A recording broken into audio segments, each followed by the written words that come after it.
성부와 성자와 성령의 이름으로 아멘. 하늘을 우러러 살아올 하느님 아버지 뜻 안에서 예수님 어머니 하나 되신 성심에 용해되어 기도드립니다.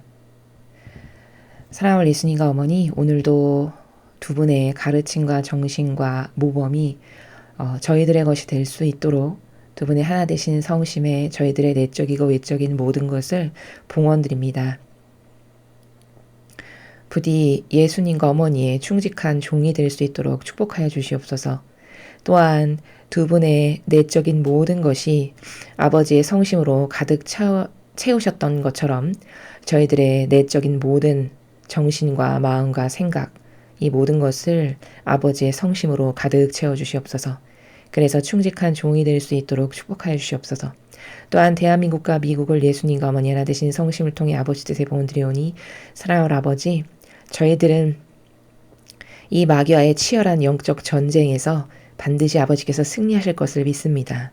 하오나 이 시간이 조금 단축되어 나라가 더 심각하게 망하기 전에, 여러 가지 여건들이 더 안 좋아지기 전에 부디 이 악의 패망이 빨리 오기를 갈망으로 청원드리오니 불쌍하고 가련히 여겨주셔서 자비를 베풀어 주시옵소서.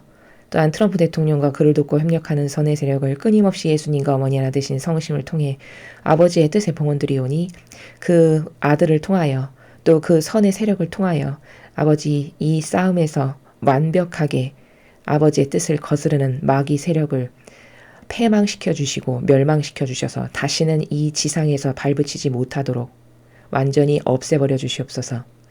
이 모든 기도 우리 주 예수 그리스도의 이름으로 기도드리나이다. 아멘. 성부와 성자와 성령의 이름으로 아멘. 안녕하십니까. 하느님의 뜻 선교의 윤피아수녀입니다. 자, 오늘 하느님 아버지께서 성경을 통해서 우리들에게 가르쳐 주시는 그 진실과 사실의 나라, 여러분들과 함께 학습해 보도록 하겠습니다. 2021년 2월 26일 사순 제1주간 금요일입니다. 제1독서 에제키엘전서 18장 21절에서 28절까지의 말씀입니다. 주 하느님께서 이렇게 말씀하신다. 악인도 자기가 저지른 모든 죄를 버리고 돌아서서 나의 모든 규정을 준수하고 공정과 정의를 실천하면 죽지 않고 반드시 살 것이다. 그가 저지른 모든 죄악은 더 이상 기억되지 않고 자기가 실천한 정의 때문에 살 것이다. 내가 정말 기뻐하는 것이 악인의 죽음이겠느냐? 주 하느님의 말이다. 악인이 자기가 걸어온 길을 버리고 돌아서서 사는 것이 아니겠느냐? 그러나 의인이 자기 정의를 버리고 돌아서서 불의를 저지르고 악인이 저지르는 온갖 역겨운 짓을 따라하면 살 수 있겠느냐? 그가 실천한 모든 정의는 기억되지 않은 채 자기가 저지른 배신과 자기가 지은 죄 때문에 죽을 것이다. 그런데 너희는 주님의 길은 공평하지 않다고 말한다. 이스라엘 집안아, 들어보아라. 내 길이 공평하지 않다는 말이냐? 오히려 너희의 길이 공평하지 않은 것 아니냐? 의인이 자기 정의를 버리고 돌아서서 불의를 저지르면 그것 때문에 죽을 것이다. 자기가 저지른 불의 때문에 죽는 것이다. 그러나 악인이라도 자기가 저지른 죄악을 버리고 돌아서서 공정과 정의를 실천하면 그는 자기 목숨을 살릴 것이다. 자기가 저지른 모든 죄악을 생각하고 그 죄악에서 돌아서면 그는 죽지 않고 반드시 살 것이다. 주님의 말씀입니다. 하나님 감사합니다. 계속해서 복음 말씀 함께 보시겠습니다. 마테오복음 5장 20절에서 26절까지 말씀입니다. 주님 영광 받으소서. 그때 예수님께서 제자들에게 말씀하셨다. 너희의 의로움이 율법학자들과 바리사이들의 의로움을 능가하지 않으면 결코 하늘나라에 들어가지 못할 것이다. 살인해선 안 된다. 살인한 자는 재판에 넘겨진다고 옛사람들에게 이르신 말씀을 너희는 들었다. 그러나 나는 너희에게 말한다. 자기 형제에게 성을 내는 자는 누구나 재판에 넘겨질 것이다. 그리고 자기 형제에게 바보라고 하는 자는 최고의회에 넘겨지고 멍청이라고 하는 자는 불붙는 지옥에 넘겨질 것이다. 그러므로 네가 제단에 예물을 바치려고 하다가 거기서 형제가 너에게 원망을 품고 있는 것이 생각나거든. 예물을 거기 제단 앞에 놓아두고 물러가 먼저 그 형제와 화해하여라. 그런 다음에 돌아와서 예물을 바쳐라. 너를 고소한 자와 함께 법정으로 가는 도중에 얼른 타협하여라. 그러지 않으면 고소한 자가 너를 재판관에게 넘기고 재판관은 너를 형리에게 넘겨 네가 감옥에 갇힐 것이다. 내가 진실로 너에게 말한다. 네가 마지막 한 입까지 갚기 전에는 결코 거기서 나오지 못할 것이다. 주님의 말씀입니다. 그리스도님 찬미합니다.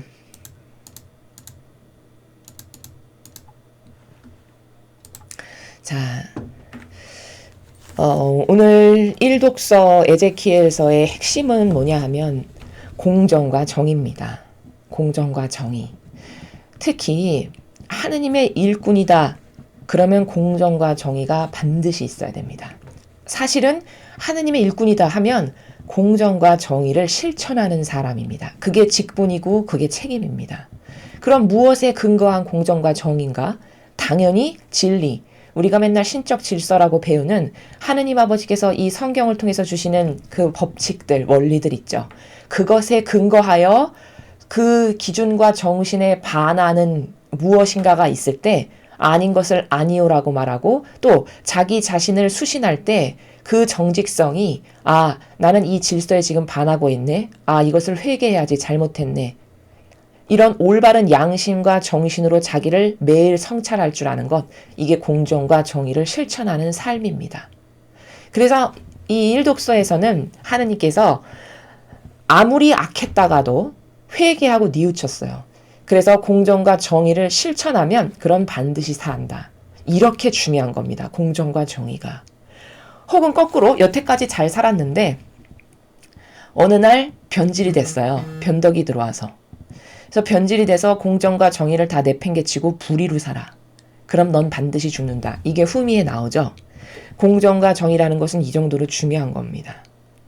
자, 여러분 한 집안을 생각해보죠. 한 가정을. 부모님께서 자녀들을 교육하실 때 공정과 정의를 가르치지 않아요. 자애심과 이기심에 근거한 공정과 정의 말고 너만 잘 되면 되고 너만 뛰어나면 되고 너만 우수하면 되고 남을 짓밟고라도 네가 1등하면 되고 이거는 공정과 정의가 아니죠.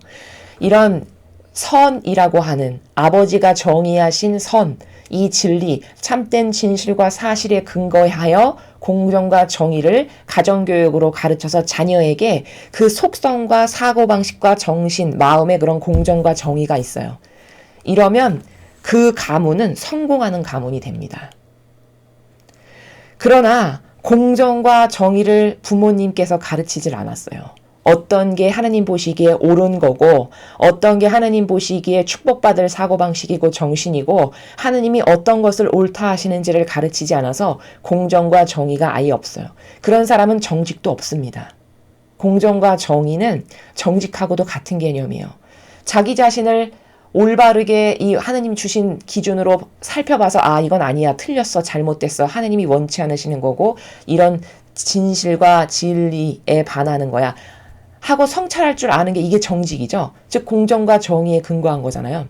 이렇게 자식 교육을 하게 되면 정직하지 않은 자식이 생기게 되고 또 공정과 정의라고 하는 속성을 갖지 않은 자식으로 양육이 됩니다. 그럼 그런 가문이 그 자식이 또 자식을 낳고 자식을 낳으면 어떻게 될까요? 그 가문은 사실은 재앙을 불러들이는 겁니다.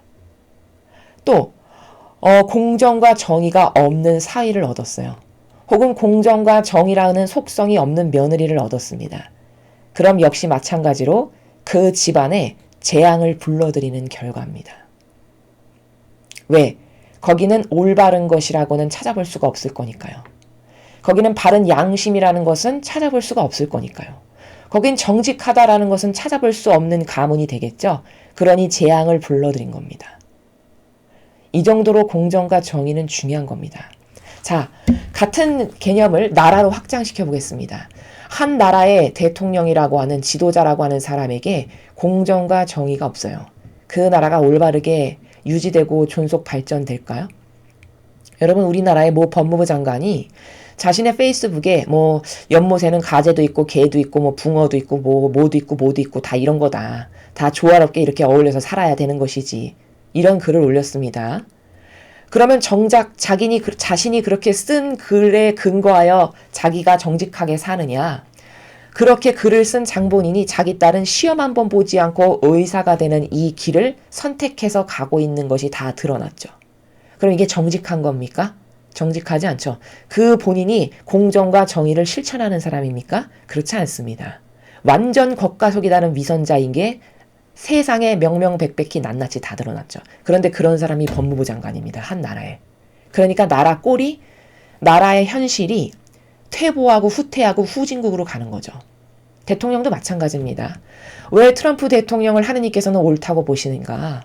왜 메시지에서 트럼프 대통령이 옳고 올바른 지도자고 리더니까 그와 하나 되고 그를 위해 기도해 주라고 왜 그렇게 하셨을까? 그의 정신이 공정과 정의를 바탕으로 깔고 있습니다. 어느 정도로 그가 양심 바르고 희생하는 걸 기꺼이 여기는 사람이냐? 대통령직에 당선됐는데 자신은 무급으로 1달러 받고 하겠다라고 선언했는데 진짜 그렇게 했죠. 그건 정말 봉사로 한 게 맞죠. 입증이 되죠. 왜? 이득을 하나도 본 게 없으니까요. 누구나 다 정정당당히 그 노력한 대가로 받는 월급조차도 받지 않겠다라고 선언한 이런 의로움이 있죠. 또 어떤 공정과 정의가 있죠. 늘 법에 근거하여 자신의 나라에 하느님의 뜻이 주신 헌법이라고 하는 그 질서에 항상 근거해서 무엇을 하기를 원했습니다. 재임 시절 내내. 이게 공정과 정의를 실천하는 사람이에요. 그러니까 나라가 어떻게 됐죠? 밖에 나가 있던 수많은 기업들이 다 다시 돌아오죠. 미국의 트럼프 대통령이 재임하던 기간에 굉장히 경제가 활성화되고 좋았었습니다. 여러분이 직접 찾아보시기 바랍니다. 굉장히 잘 살게 되고 나라가 부흥하고 그래서 국민들의 지지율이 치솟았었어요. 지금도 현 대통령이 아닌데도 국민의 75% 내지 80%가 트럼프 대통령을 지지한다라고 나왔습니다. 이게 뭘 말하는 걸까? 그의 정신세계가 그의 사고방식이 공정과 정의에 근거하여 항상 나라와 국민이 좋아지기를 원하는 정책을 폈고 그것에 근거한 정책을 세웠고 그것을 위해서 희생하고 노력 봉사하는 게 모든 사람이 인정할 만큼이니까 훌륭한 리더라고 모두가 다 박수치면서 좋아하는 거죠. 그 리더와 좀 전에 제가 비유를 든 모 법무부 장관의 정신세계는 얼마나 차이가 많이 납니까? 한 명은 남에게 보여질 때 입 바른 소리나 해서 나는 이렇게 공정과 정의를 실천하는 훌륭한 사람이라고 남에게 보여지기는 코스프레는 그럴듯하게 했으나 정말 뚜껑을 열어서 그 본질을 보니까 그 자식뿐만 아니라 자기가 여태까지 취해서 누리고 있는 모든 것이 다 불법으로 행한 것이라는 게 열면 열수록 계속 드러나죠. 이게 뭘까? 이게 바로 위선자인 겁니다. 이게 겉과 속이 다른 위선자예요. 여기 무슨 공정이 있고 여기 무슨 정의가 있겠습니까? 그런데 하느님께서는 분명히 이렇게 말씀하셨어요. 정의를 버리고 불의를 저지르고 온갖 역겨운 짓을 따라하면 살 수 있겠냐? 자기가 저지른 배신과 자기가 지은 죄 때문에 죽을 것이다. 이렇게 말씀하셨어요. 그럼 여러분 이 근거로 이 나라의 리더다, 지도자다라고 하는 사람들을 한번 잘 살펴보십시오. 24절에 나오는 말씀으로. 여기 공정과 정의를 실천하는 저 사람은 정말 공정과 정의를 실천하는 리더고 지도자라고 자타 공인하여 인정할 만한 사람이 누가 있나요? 없습니다. 지금 우리나라에는 없어요. 그럼 종교 지도자 중엔 있냐? 세상은 그러면 그렇다, 그럴 수 있다라고 해보죠. 그럼 최소 종교 지도자들은 이렇게 살아야 될 거 아니에요? 왜? 이것을 실천하고 행하라고 부르신 거니까. 소명이 이거고 사명이 이거고 기본 양심이 이래야 되는 거니까. 그렇죠? 그럼 이 시대에 수많은 종교 지도자들이 그렇게 많은데 우리나라의 수많은 종교 지도자들 중에 공정과 정의를 실천하는 사람이 누가 있는지 여러분 한번 잘 살펴보십시오. 겉으로 뭐 법무부 장관처럼 맨날 신문이나 칼럼에 쓰는 글 말고 실제적으로 뚜껑을 열어서 보니까 그가 실천적으로 맺은 열매, 그 열매가 공정과 정의를 실천한 사람이 있냐는 거죠. 없다라는 것을 여러분이 인정하실 수밖에 없을 겁니다. 나라도 이렇게 공정과 정의를 실천하는 리더가 없으면 망합니다. 한 가정도 이렇게 공정과 정의를 실천하는 가족 구성원들로 구성되어 있지 않으면 그건 이미 재앙을 불러들인 겁니다. 어떤 사람들로 가득한 가정 공동체가 되는 거냐? 좀 전에 모 법무부 장관이 페이스북에 올린 글과 자신의 삶이 완전 다르죠. 이런 이중인격자, 겉과 속이 다른 위선자들로 가득한 가정이 되는 거고, 그런 공동체가 되는 거고, 그런 나라가 돼서 망하는 겁니다. 이 지금 살아가는 이 마지막 시대에 과연 누가 공정과 정의를 실천하고 있습니까? 누가 이건 성경에 나오는 이런 것과 다르니까 우리는 이러면 안 된다라고 양심선언 하나 하는 사람이 없습니다. 종교 지도자 중에. 성경에 나오는 질서는 다 이런 거고 예수님이나 성모님께서 보이신 모범을 보니까 순전히 자기 희생으로 맺은 열매밖에 없으시던데 우리 이런 종교는 도대체 이런 예수님과 어머니의 모범을 따라 사는 사람이 단 한 명도 없으니 이건 자성의 목소리가 나와야 되고 나부터라도 회개한 종의 모범으로 살지 않은 것을 반성하고 뉘우칩니다 하면서 마치 니네베 사람이 죄 뒤집어 쓰고 베옷 입고 통곡하면서 울면서 회개하는 것과 같은 이런 양심선언을 하는 종교 지도자가 없죠. 바로 이 현실이 이 나라에는 공정과 정의를 실천하는 종교 지도자가 없다는 것을 반증하는 겁니다. 이렇게 유려하고 교묘한 속성으로 가득한 사람밖에는 없다. 그런 사람이 리더로 살아간다. 그럼 그 나라는 보나마나 망한 거죠. 왜? 온통 불법과 남 속이는 배신과 여기 말씀하시잖아요. 배신, 자기가 지은 죄, 온갖 역겨운 불의 이것밖에는 난무할 게 없는데 어떻게 이런 나라가 성공할 수가 있겠습니까? 가정도 마찬가지입니다. 정의가 없어요. 가족 구성원들의 자비만 가득해요. 그러면 그게 어떻게 되는 거냐? 교묘하고 유려한 속성으로 남에게 친절하고 착한 척하는 온갖 코스프레는 다 하지만 정의가 없기 때문에 옳고 그름에 의해서 뭐를 반성하거나 회개하거나 뉘우치거나 그래서 올바르게 갖다 놓을 줄 아는 이런 정신이 전무한 겁니다. 이런 가정은 재앙을 불러들인 거다라는 겁니다. 가족 구성원 중에 그런 사람이 리더다. 그럼 이건 정말 심각한 겁니다. 그래서 여러분께서 가정교육을 시키실 때 자녀들을 반드시 공정과 정의를 가르치시기 바랍니다. 그 가문이 몇 대, 수대에 걸쳐서 흥하고 훌륭한 가문이 되게 하시려면 반드시 공정과 정의, 그리고 자기 자신에게 정직한 양심을 일깨우는 교육을 하셔야 됩니다. 또한 여러분께서 사위를 맞아들이거나 며느리를 보실 때 테스트를 해보시기 바랍니다. 제가 과연 공정과 정의가 속성적으로 있는 애인가라는 것을 어르신들께서는 꼭 테스트를 하시기 바랍니다. 테스트를 하시는 방법은 아주 쉽습니다. 양심이 바른가? 자기 자신에게 정직한가? 이것부터 볼 수 있겠죠. 그렇죠?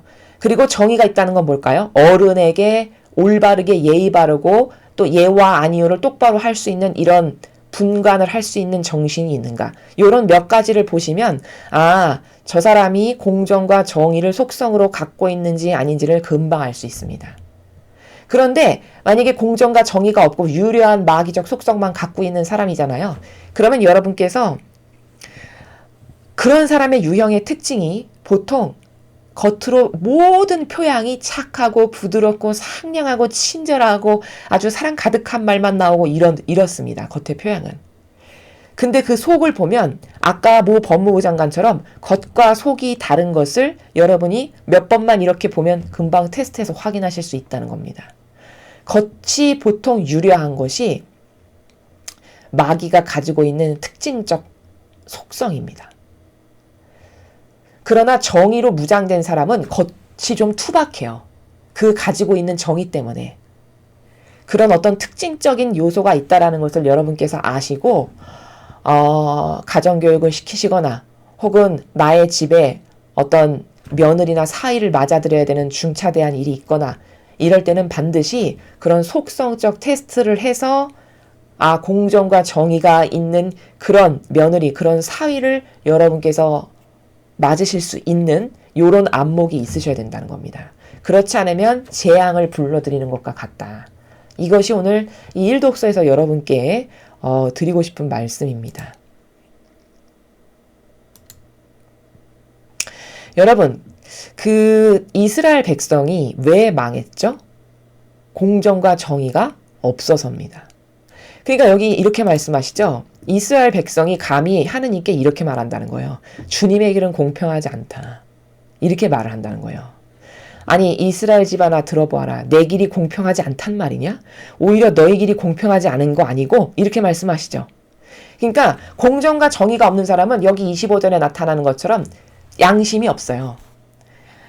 어떤 정의가 있는 사람은 어떤 따를 기준에 근거해서 아 내가 이건 잘못했어. 이건 올바르지 않구나. 회개해야지. 뉘우쳐야지. 이게 되지만 공정과 정의를 속성적으로 갖고 있지 않는 사람은 양심이 없고 정직이 없기 때문에 회개가 일어나지 않습니다. 그래 여기 말씀하시잖아요. 이스라엘 백성이 이래서 망한 거거든요. 오히려 하느님께 따지는 거예요. 하느님의 길이 공평하지 않다고. 그러니까 기가 막히신 아버지께서 아니 내 길이 공평하지 않단 말이냐? 아니 하느님이 공정과 정의 자체신데 공정과 정의의 근원이 하느님이신데 하느님께 이렇게 말하면서 대든다는 거죠. 이 백성이. 그러면서 오히려 네가 공평하지 않은 것 아니고 이렇게 말씀하시죠. 그러니까 따를 기준이 없는 거예요. 공정과 정의라는 것은 순전히 따를 기준이거든요. 어떤 명확한 기준이 있어가지고 아닌 것은 아니고 예인 것은 예이고 또 내가 아닌 것을 저질렀어. 그럼 아주 심플하고 단순하게 회개하고 다시 올바른 길로 돌아서고 이게 공정과 정의를 가지고 있는 사람의 아주 심플하고 단순한 속성이에요. 근데 그렇지 않으면 여기 이스라엘 백성처럼 오히려 양심과 정직이 없다 보니까 공정과 정의가 없어서 어떤 딸을 규칙에 의해서 내가 잘못됐다라는 걸 깨닫지 못하다 보니까 하느님을 탓하고 하느님께 핑계를 다 돌리고 이런 사고방식으로 살아가는 사람들이 이스라엘 백성이었다는 걸 여기 25절에 말씀하시나요? 그렇죠? 왜 이스라엘 백성이 이렇게 됐을까? 이게 누구의 영향력일까요? 이게 다 바리사야 율법학자들의 영향력입니다. 바리사 율법학자들이 가지고 있는 속성 자체가 교묘하고 유려한 마귀 자체죠. 얘도 없고 아니어도 아니고 자기에게 이득되는 건 다 타협하는. 여긴 공정과 정의라는 게 존재하지 않아요. 사욕과 욕망만 존재하는 거죠. 그렇죠? 그 바리사이들로부터 신앙교육을 받다 보니 이스라엘 백성들의 속성도 똑같이 물든 거죠. 공정과 정의는 없고 사욕과 욕망과 타협밖에는 없는. 이러니까 감히 하느님 탓을 하는 거예요. 이렇게. 이게 공정과 정의가 없는 겁니다. 사람도 이렇게 유형이 있어요. 어떤 따를 기준이 있어서 이것에 근거해서 내가 이것에서 반했네, 벗어났네. 그럼 잘못했구나. 주님 잘못했습니다. 용서해 주세요. 이게 공정과 정의가 있어서 또 정직해서 자기에게 그걸 적용을 시킬 줄 아는 이런 사람입니다. 이런 사람은 희망이 있다라는 거예요. 근데 그렇지가 않은 모든 교묘하고 유려한 속성의 악이 절대 하느님께서 봐라, 넌 그것 때문에 죽을 거다. 이렇게 26절에 말씀하시는 여기에 해당된다는 겁니다. 네가 정의를 버렸어. 그리고 불의를 저질렀지? 그럼 넌 그것 때문에 죽을 거다. 여기 26절에 이렇게 무섭게 말씀하시죠. 남 탓하지 말거라. 네가 저지른 불의 때문에 죽는 거다. 이렇게 말씀하시죠. 그렇죠? 그럼 여러분, 이 교회에 또 이 정치 지도자들 중에 불의를 저지르는 사람이 얼마나 많습니까? 사욕과 욕망 때문에 타협하는 사람이 얼마나 많습니까? 그게 다 불의예요. 근데 불의 때문에 너는 죽을 거다라고 이렇게 선포하셨는데 아무렇지도 않죠. 그런 불의를 맨날 행하고 살아도. 그게 뭘까? 진리를 모르기 때문인 거죠. 자신이 진리를 모르면 얼마나 불행한 거냐면요. 여기 이렇게 쓰여 있잖아요. 불의를 저지르면 너는 죽는다라고 이렇게 쓰여 있죠. 쓰여 있는데도 불의를 저지릅니다. 왜? 소경이다 보니까. 안 보이죠, 이게. 또 이걸 안 믿기도 하고. 이래서 진리를 모르면 불행한 겁니다. 여기 이렇게 쓰여 있는데도 불구하고 이거 맨날 읽는 성경이잖아요. 그렇죠? 종교 지도자라면 이걸 맨날 읽을 거 아닙니까? 미사를 하니까. 그럼 여기 이렇게 쓰여 있는데도 자기가 그런 불의를 맨날 저지르는 사람이고 그래서 내 운명이 지옥 갈 수밖에 없는 운명이라고 여기 쓰여 있는데도 그 불의를 저지르는 일을 매일 하고 산다면 이게 낯 놓고 기억자도 모르는 소경과 똑같이 뭡니까? 이렇게 불행한 거라는 거죠. 자, 그래서 계속 공정과 정의를 말씀하시면서 그러나 여태까지 네가 악하게 살았어도 여태까지 네가 저지른 죄악을 회개하고 뉘우쳤어. 그리고 다시 공정과 정의를 실천하는 올바른 정신의 사고방식 안에서 산다. 그럼 너는 네 목숨은 산다. 이렇게 말씀하시죠. 그래서 우리는 한 가정도, 한 가문도 그렇고 나라의 지도자도 그렇고 또 뭐 교회 지도자는 말할 것도 없고요. 그 모든 리더며 수하에 속한 사람들에게서 공정과 정의라는 정신이 없잖아요. 그러면 그거는 보지 않아도 이미 망한 것을 예상할 수 있다는 겁니다. 여러분, 한 기업도 생각해 보세요. 공정과 정의가 없는 그런 직원을 뽑으면 어떻게 되죠? 기술 다 팔아먹겠죠. 최첨단 기술 같은 거 갖고 있으면 뭐합니까? 공정과 정의가 없는 직원이 들어왔어요. 그러면 공정과 정의가 없으니까 뭐만 있죠? 내가 좋아지는 사육과 욕망밖에 없겠죠. 어떤 기업에서 내가 수억 원 줄 테니까 그 기술 나에게 팔아라. 그럼 당장 팝니다. 당장 팔겠죠? 이래서 기업이 망하는 거예요. 이렇게 정직하지 않고 공정과 정의가 없는 사람을 뽑으면 기업은 이렇게 망하는 겁니다. 한 집안도 며느리나 사이가 들어왔는데 이렇게 정직성이 없어요.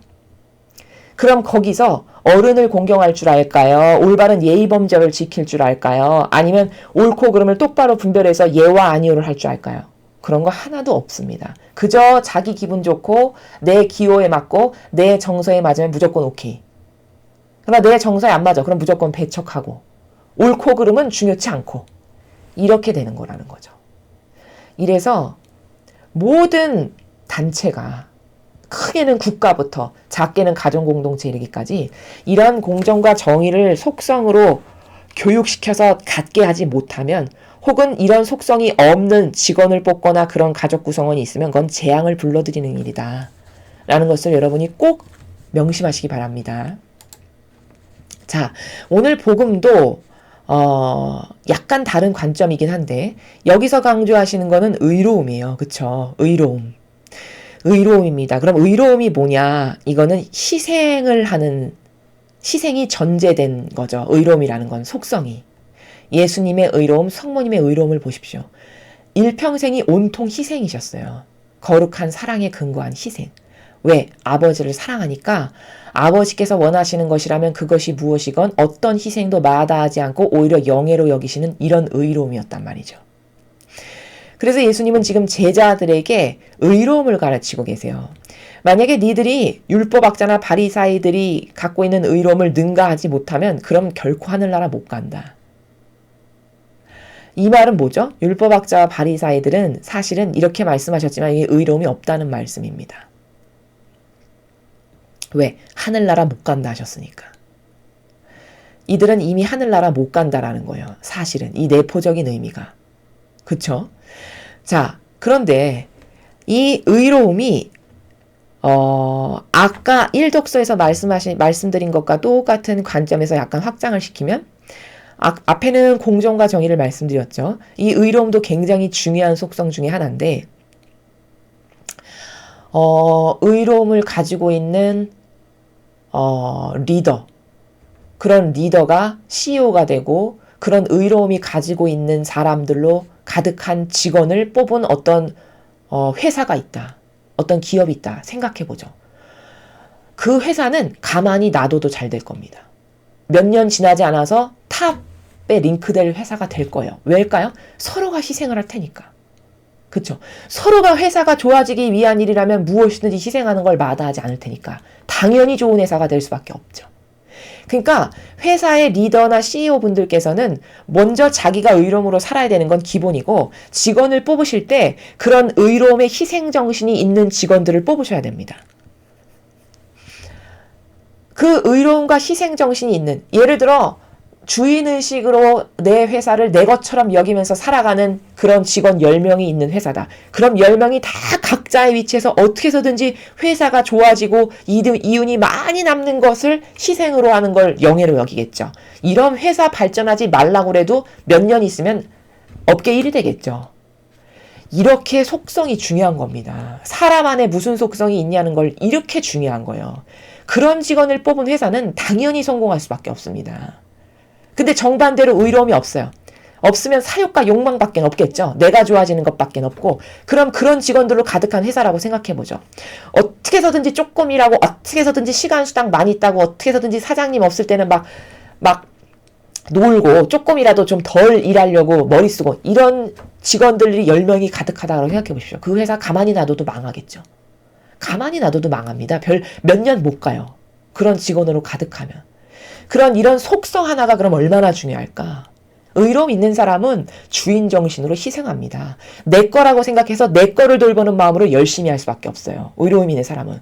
그럼 이런 속성을 가지고 있는 사람들이 가족 구성원이고 기업의 구성원이고 나라의 백성들이 국민들이 다 이렇다. 이러면 잘 살 수밖에 없고 발전할 수밖에 없고 인류 국가가 될 수밖에 없다는 거죠. 그런데 모든 사람들이 요즘엔 어떻게 살아가죠? 사욕과 욕망밖에 없어요. 내가 좋아지는 것밖에는 관심이 없습니다. 이러니까 나라도 망하는 거고, 이러니까 가족도 가족 공동체도 불행한 거고, 기업도 이러니까 망하는 거예요. 여러분, 가족 구성원이 다 각자의 위치에서 의로움의 정신으로 무장된 가족 구성원이 산다고 해보죠. 아버지는 아버지로서 책임감 있게 자신의 맡은 바 역할을 충실히 하면서 저 가족들이 조금이라도 더 좋아지기 위해서 희생하는 걸 영예로 여기는 아버지. 어머니도 마찬가지죠. 열심히 알뜰살뜰 집안 살림을 하면서 어떻게 해서든지 남편이 더 좋아지고 가족들이 좋아지기를 바라고 희망하고 그게 나의 기쁨인 이런 정신으로 사는 어머니. 그 밑에 자녀들도 그런 자녀. 그럼 거기 행복하지 말라고 해도 행복할 수밖에 없겠죠. 행복과 기쁨과 평화가 매일 하하호호 나올 수밖에 없겠죠. 이렇게 어떤 속성 하나는 이게 있느냐 없느냐에 따라서 망할 수도 있고 흥할 수도 있어요. 그게 바로 일독서에 나온 공정과 정의고 오늘 복음에 나온 의로움입니다. 의로움으로 자식을 가르쳤어요. 부모님께서. 그 희생이 얼마나 고결하고 아름다운 거고 그런 의로움의 정신이 예수님과 어머니를 닮은 거니까 정말 가치 있는 거고 이렇게 교육을 똑바로 받은 자식들이 있다. 그러면 그 가문은 몇 대 지나면 정말 남으로부터 대대손손 칭송받고 훌륭하다라고 칭찬받을 수밖에 없는 그런 가문이 되겠죠. 앞에서 제가 말씀드렸듯이 이런 의로움의 정신이 있는 며느리를 맞으셔야 되고 그런 사위를 맞으셔야 된다는 겁니다. 어머님, 아버님들은. 왜? 여러분 생각해 보세요. 요즘 세상에 의로움이 있는 사람이 별로 없죠. 찾아보기가 힘들죠. 다 개인주의, 이기주의, 자기밖에 모르잖아요. 그렇게 자기밖에 모르는 사람 둘이 만나서 결혼을 했다라고 생각해 보죠. 거기 평화가 있을 수 있을까요? 그건 절대 평화 있을 수 없습니다. 그냥 당장 눈에 어떤 콩깍지가 씌여가지고 지금 당장 예뻐 보이는 게 그게 몇 년 갈까요? 그건 오래 가지 않아요. 절대. 그건 본질적인 나라가 아니기 때문에 그건 형상적인 거기 때문에 절대 오래 가지 않습니다. 그런 자기밖에 모르는 두 사람이 결혼을 했다. 그런 건 보나마나 불행의 씨앗을 이미 잉태하고 사는 거고 얼마 가지 않아서 싸우고 난리나고 매일 평화 없고 서로 헐뜯고 이런 지옥과도 같은 가정이 될 수밖에 없습니다. 이래서 자녀 교육을 시키실 때 의로움이 있는 자녀, 공정과 정의를 실천할 줄 아는 자녀, 또 며느리와 사이를 맞으실 때도 이런 의로움이 있는가, 공정과 정의라고 하는 속성을 가지고 있는가, 이런 속성을 가지고 있는 사람들을 며느리와 사이로 맞으셔야 된다는 거예요. 여러분 만약에 사욕과 욕망, 자기 좋아지는 것밖에 모르는 며느리가 들어왔다라고 생각해 보세요. 거기 남편을 위한 희생을 하는 게 있을까요? 없겠죠? 조금만 희생을 하면 뭐가 나올까요? 불평, 불만, 투덜투덜대면서 이런 게 나오겠죠. 거기 평화가 있을 리가 없습니다. 그래서 가문이 발전하려면, 가문이 셀럽인 가문이 되려면 의로움이 가득한 속성을 가진 그런 사람들을 여러분이 볼 수 있는 영안이 있으셔야 됩니다. 여러분의 자식들도 자녀들도 그렇게 교육을 시키셔야 되고 그래야 존중받고 존경받는 훌륭한 사람들이 될 수 있습니다. 세상에서도. 그래서 예수님은 지금 이렇게 의로움이 중요하다라고 말씀하시는 거예요. 계속 의로움을 대해서 이야기하시면서 여기 후미에 이렇게 과거에는 살인하면 안 된다라고 이렇게 모세 때까지는 살인해서는 안 된다라고 하는 십계명을 줬지만 예수님은 오셔서 그 계명을 좀 더 완성하셨어요. 나는 율법을 완성하러 왔다 하셨죠. 그게 무슨 말이냐. 물론 살인하면 안 되지. 그러나 나는 그것보다 한 차원 더 넘어서서 이제 너는 좀 의인이 되거라. 의로움의 속성을 지니고 의로움의 속성을 지닌 사람으로 살거라를 지금 율법을 완성하시려고 22절 23절에서 말씀하시는 거예요. 이제 단순히 살인하지 말라라는 것 안 되고 네가 형제 간의 관계에서 형제에게 이렇게 바보 멍청이라고 이런 말을 하면서 비난을 했어. 그러면 너는 불붙는 지옥에 떨어질 거니까 그런 거를 가서 회개를 하고 서로 그것을 풀고 그래서 여기도 이렇게 말씀하시잖아요. 어떤 예물 바치는 게 중요한 게 아니라 그걸 바치려고 했다가 혹여라도 너와의 관계성에서 너가 뭘 서운하게 하거나 그래가지고 원망을 품고 있는 누군가가 있어. 그럼 가서 재물 바치기 전에 먼저 그 형제와 화해해라. 의인으로서 네가 화해도 하고 용서도 하고 이렇게 하라라는 거예요. 그렇게 지금 제자들에게 그 좀 업그레이드된 율법을 완성하라고 하신 것처럼 살인하지 말라보다는 좀 더 업그레이드된 이제는 살인하지 말라에서는 좀 버전업이 돼서 이제 의인으로 살아야 된다. 너희가 하느님의 일을 하는 일꾼이니 당연히 의인의 정신으로 살아야 된다라는 걸 지금 쭉 가르치시는 거예요. 그래서 이런 앞에 보면은 공정과 정의를 실천하는 사람이 하느님의 일꾼이어야 되고 이렇게 의인으로 살아야 된다라고 지금 친히 가르쳐 주시는데 참으로 안타까운 것은 이 나라의 종교주의자 중에 과연 누가 이런 의인의 정신이 있는가라는 거죠. 누가 공정과 정의의 정신이 있느냐라는 거죠. 만약에 지금과 같은 이런 시국과 현실에서 공정과 정의를 따르고 의인의 정신이 있다면 절대 가만히 있을 수 없습니다. 뭔가 양심선언도 하고 우린 이래서 안 된다라고 회개해야 된다고 뉘우쳐야 된다라고도 선언하고 선포하는 사람이 있어야 이게 정상적인 거라는 거죠. 그러나 아무도 없죠. 이건 뭘까? 이건 사욕과 욕망으로 도둑과 강도가 되어 있다라는 반증입니다. 예수님이 성경에서 말씀하시죠. 도둑과 강도라고. 바리새인법 학자들을 가르쳐서. 다 너희는 너희의 사욕과 욕망을 따르기 위해서 하느님 집에 온 거지 이렇게 공정과 정의를 실천하고 의인으로서 살기 위해서 온 게 아니라고 말씀하시잖아요. 지금 시대는 바리새인들 때보다 더하죠. 그래서 보면은 이 시대에 자원한 봉사자들의 정신을 이렇게 보면은 이미 영혼의 우상이 되어 있죠. 신자분들께서 영혼의 우상으로 떠받들면서 이렇게 한 것이 몸에 익숙하고 습관적으로 배다 보니까 이미 영혼의 우상으로 삽니다. 벌써 수십 년, 수백 년을 그렇게 살아서 아예 길들여져 있어요. 자신이 무엇을 받는 것에 익숙하고 당당해요. 항상. 이게 영혼의 우상으로 산다는 증거거든요. 어떤 선물을 받고 어떤 우대를 받고 어떤 칭송을 받아도 늘 나는 받아도 마땅한 합당한 존재인 것처럼 여겨요. 이게 영혼의 우상이 된 겁니다. 이래서 아예 의로움이라는 나라 자체가 없어요. 의로움이 있다면 예수님이나 어머니와 같은 어떤 희생의 결정체가 있어야 되는 겁니다. 희생의 결정체.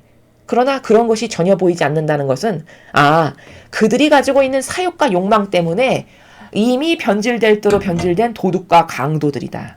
여긴 아예 의로움이 이 교회엔 보이지 않는다. 이것을 우리가 발견할 수 있다는 것이죠.